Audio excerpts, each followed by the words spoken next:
Good day, everyone. In this video, we will be sharing to you The Call of Destiny, an excerpt by Fenton. But first, let us discuss what is the Catalogue and the history of European literature. History and Catalogue of the European Literature. European literature refers to literature in many languages. Among the most important of the modern written works are those in English, Spanish, French, Dutch, Polish, German, Italian, modern Greek, Czech, Russian, Bosnian, and works by the Scandinavians and Irish. Important classical and medieval traditions are those in Latin, ancient Greek, Old Norse, medieval, French, and the Italian Tuscan dialect of the Renaissance are also part of its collection. Medieval period 500–1500. The medieval period 500–1500 of European literature already saw masterful works like Beowulf, The Song of Roland, The Nibelungen, and seminal work of Geoffrey Chaucer. The Canterbury Tales, the mentioned works of art, was followed by even more popular titles, because during the Renaissance period, writers like Edmund Spenser, The Faerie Queene, John Milton, Paradise Lost, and William Shakespeare, Romeo and Juliet, Macbeth, took the level of the literary standard into the whole new height. Age of Enlightenment 1700 to 1800. Age of Enlightenment 1700 to 1800, and at its center was celebration of ideas about what the human mind was capable of and what could be achieved through deliberate action and scientific methodology. Many of the new enlightened ideas were political in nature. Writers like Voltaire and Jean-Jacques Rousseau were torchbearers of Enlightenment literature and philosophy. Romantic movement 1798 to 1870. No other period in English literature displays more variety in style, theme, and content than the Romantic movement, 1798 to 1870 of the 18th and 19th centuries. Romanticism is concerned with the masses and not with the middle class, the individuals more than with society. With writers like Mary Shelley and her masterpiece Frankenstein and Lord Byron's Don Juan, the focus of literature shifted from the scientific to the mysterious. Victorian period. The name given to the period is borrowed from the royal matriarch of England, Queen Victoria. The Victorian writers exhibited some well-established habits from previous eras, while at the same time pushing arts and letters in a new and interesting directions. Victorian novelists and poets like Charlotte and Emily Bronte, Lord Tennyson, Robert Browning, Gustave Flaubert, George Eliot, Fyodor Dostoevsky, and Thomas Hardy wrote with simplicity, truth, and tempered emotion. Realism 1820 to 1920. Realism 1820 to 1920 was the next period in European literature. It's precisely what it sounds like.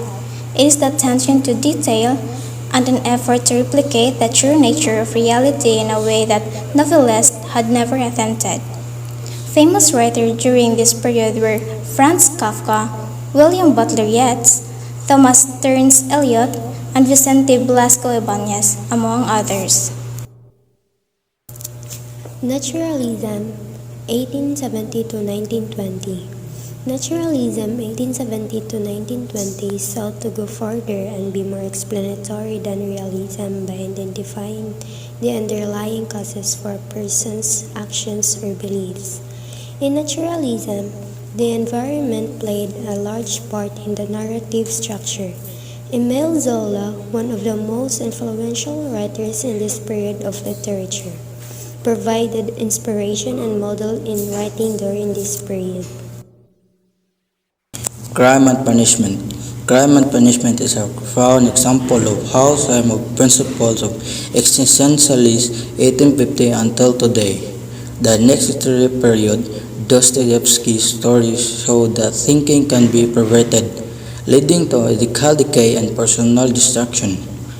Another writer, Franz Kafka, has also been associated with 20th century existentialism, but the name most related to existential literature is Albert Camus. Modernist period 1920 and 1965. The modernist period 1920 and 1965 in literature presented a new way of living and seeing the world. Writers are now free to try new concepts in writing, like the use of the unreliable narrator. Among others, modernism was set in motion in one sense through a series of cultural shocks where the poets took fullest advantage of the new spirit of the times and stretched the possibilities for their craft to lengths not previously imagined. All this period and literature's influence and lead to what is now seen in the works of 21st century European writers. King Arthur is a key figure in all of European literature. The legendary king and the episodes of his life have been echoed in literary texts for several centuries. The following selections present the pivotal moment in which a precocious young man began his transformation into ruler of England.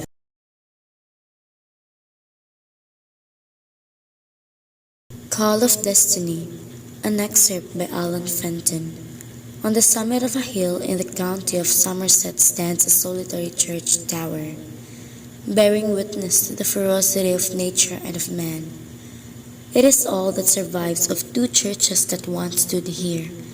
The first was destroyed by an earthquake, the second by the command of Henry VIII. As sunset approaches, subtle details of stone and lichen, archway and niche, buttress and embrasure, are lost in the deepening shadows. Silhouetted against the evening sky, the stark stone mass of the tower dominates the soft contours of the landscape, uniting earth and heaven. A few yards from the base of the tower, on a mound that marks the crest of the tower, two motionless figures stand, one taller than the other.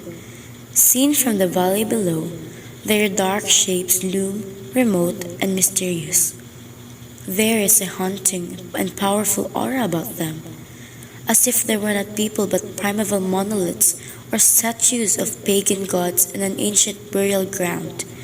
In some strange way, they are beings apart, belonging not to the present time but to the time itself.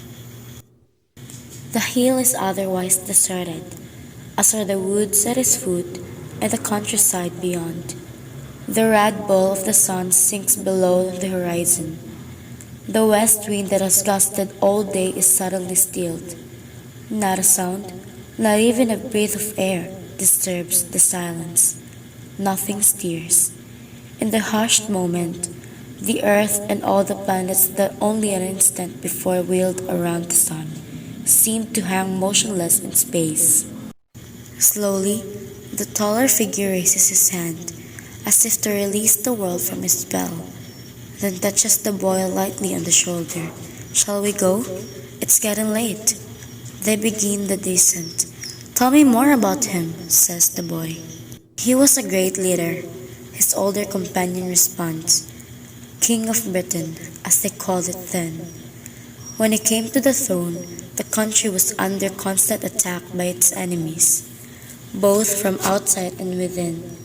Down the steep track they jolt, each for a time absorbed in his own thoughts, the boy's head buzzing with questions. But what exactly did he do? The world had gone mad. The king tried to bring it back to its senses and restore meaning to people's lives. He wanted to give them courage and hope for the future, but to do that, he first had to impose order on chaos."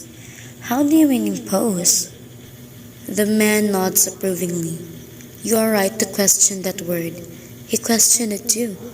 The thought of using force troubled him, but after much heart-searching, he decided that if mankind was to be saved, he had no other choice. He was given the power to do it. You see, power so formidable that many thought he had been sent to earth by God, or even that he himself was a divine being. And was he? No. So he was just an ordinary man? A brief silence. He was a man, but no ordinary man. When he was young, he found it hard to believe that he had a special destiny. He wanted to lead a fun life and have a happy time, just as most people do. But as he grew older, he came to understand that he was not the same as the other men, and that the road he would have to take would be a different one. Because of the power he had? Yes, and because of the way he chose to use it. How do you mean? Other men would have used it for selfish ends, but not him. He decided to fight the forces of darkness and chaos. He was so brave and cunning warrior, but he was also much more than that. A philosopher and a visionary, a wise and humane individual, gallant, just, and honorable. Those who ruled by terror feared him. Those whom they terrorized worshipped him, and in return he loved and honored them, the ordinary men and women. He had a dream that one day the meek would really inherit the earth. But he knew they could only do it with his help. Was there no one else they could turn to? No one else whom good men and women would follow? No other leader who had the courage and strength of character to meet the challenge? Not that he was the only one who saw the world descending into chaos. There were leaders in other lands who feared for the future but were too weak or too corrupt or simply too afraid to act. As everything around them disintegrated, they stood by hopelessly, resigned to self-destruction, accepting that mankind was doomed. They had abandoned all of the changing everything. They no longer cared what happened, but he cared. He did everything in his power to create a new world for mankind, a world based on love and respect and justice. And did he succeed? For a while, until things started to go wrong. The boy is impatient. But how? Why? I want to know everything. It's a long story. Are you sure you want to hear it? Asked the man, teasing his young friend. You know I do. A love hand rests lightly on the boy's head. Then you shall. A mole of thought furrows the boy's brow. Is it just a story? Or was there really such a person? There was, says the man, adding tantalizingly, and may be again. The boy's eyes shine. What will he do? In the twilight, the first star shows itself. A pale silver of moon floats above the horizon. Now, there's a question, the man says softly. What will he do? Well now, I imagine he will try to save the mankind, just as he did all those centuries ago. Lord knows we need saving. The boy nods in acknowledgement, though scarcely understanding. You never told me his name. You know it already. I do? From the storybooks. The boy stands still and looks up to his beloved mentor, puzzled. The man looks firmly down. You want a clue? Yes, you have the same name as that king. For a second or two, the wide eyes stream, catching the starlight, then suddenly sparkle, as he laughs with delight. Oh, that king! On an impulse, he cups his hand around his mouth and shatters the silence, crying out the name at the top of his voice. Arthur! And that's the story of The Call of Destiny, excerpt by Fenton. We hope you learned something from this video. Thank you for watching!